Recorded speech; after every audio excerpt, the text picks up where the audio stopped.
খুলে নি। আচ্ছা ঠিক আছে ঠিক আছে ঠিক আছে।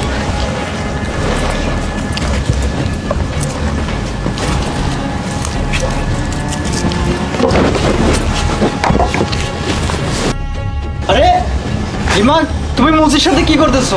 না না, এমনি বলতেছি যে জুতোটা ঠিক মতো সেলাই করছে নাকি। তোমার কাজ হয়েছে? হ্যাঁ হ্যাঁ হয়ে গেছে, টাকাটা দিয়ে দাও। এই মুচি কয় টাকা? 20 টাকা। এই না 20 টাকা। হাই চল।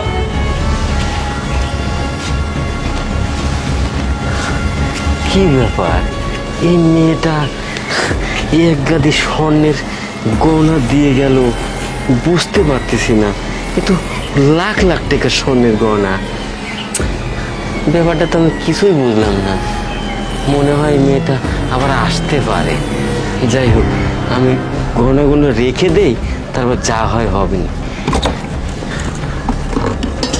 আয় তাড়াতাড়ি চল। আরে দাঁড়াও, কি হয়েছে আবার? আমি না বাবার বাড়িতে যাব না।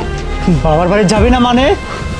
দেখ, রাস্তাঘাটে আমার মাথা গরম করাস না। আমার কিন্তু মাথা এমনিতে হট হয়ে আছে, বুঝতেই পারতেছিস কি নেশা। দেখ দেখো, চল। না বলতেছি না আমি যাব না। আর বাবার বাড়িতে না কোনো গয়না ওগুলা নাই। কি বাবার বাড়ির গহনা নাই মানে?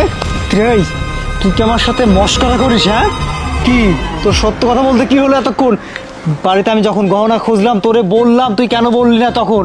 রাস্তায় এসে বলতেছিস বাবার বাড়িতে নেই, বাড়িতে আছে, তাই না? তোর আমি আজকে খবর 12টা বাজায় ছাড়বো কিন্তু, বলে দিচ্ছি। হ্যাঁ আমি সত্যি কথাই বলতেছি, বাবার বাড়িতে না কোনো গহনা নেই। বাড়িতেই আছে, আমাদের বাড়িতেই বাসায়। বাসায় কোন জায়গায় আছিস বল? আমাদের ওয়ার্ডরোব আছে না, ওয়ার্ডরোবের সবার নিচের থাকে, ওইখানে একটা শপিং ব্যাগে গহনাগুলো সব রাখা আছে।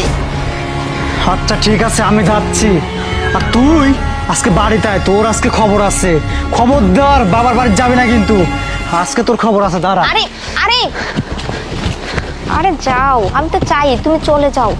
যাই হোক, ও তো চলেই গেছে, এবার আমি এই চাচার সাথেই যাই।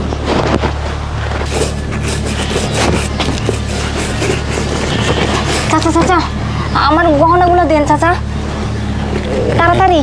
হ্যাঁ মা, আর তোমার গয়নাগুলো আমি যে রেখে দিছি,